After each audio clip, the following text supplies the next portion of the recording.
le potentiel économique de la femme ouest-africaine à travers le commerce intracommunautaire. La question a fait l'objet d'une étude par le groupe de recherche d'analyse appliquée pour le développement, GRAD. De cette étude, il ressort que dans l'espace Yomoa, les femmes participent à 66% au système de production, mais perçoivent 2 fois moins que les hommes en termes de retombées.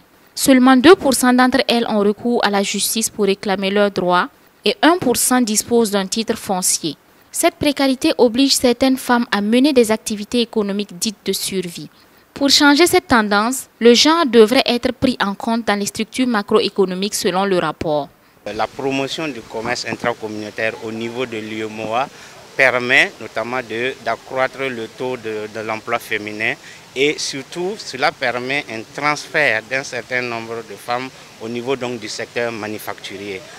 D'habitude on disait que, et c'était vrai, les femmes étaient surtout dans les secteurs de production, dans les chaînes les plus basses, mais là on voit que de plus en plus en participant au commerce intracommunautaire, elles arrivent à intégrer le secteur donc manufacturier. L'objectif de cette enquête qui a duré 1 année et demie était d'identifier ces dames qui créent de la richesse et comment cette richesse était répartie entre les hommes et les femmes pour le bien-être économique et social des ménages.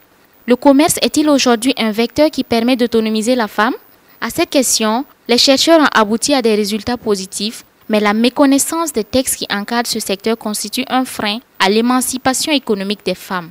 Pour preuve, selon les enquêtes du GRAD, en moyenne 40% des femmes commerçantes n'ont aucun niveau d'éducation scolaire.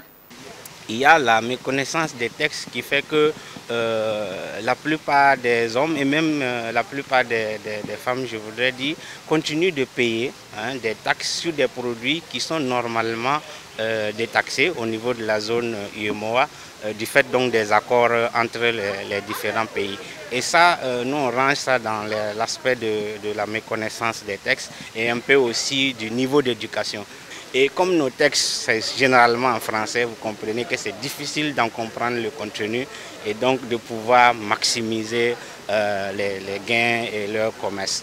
Également au niveau de l'UEMOA, les femmes consacrent plus de temps aux activités non marchandes, comme aller chercher de l'eau au puits.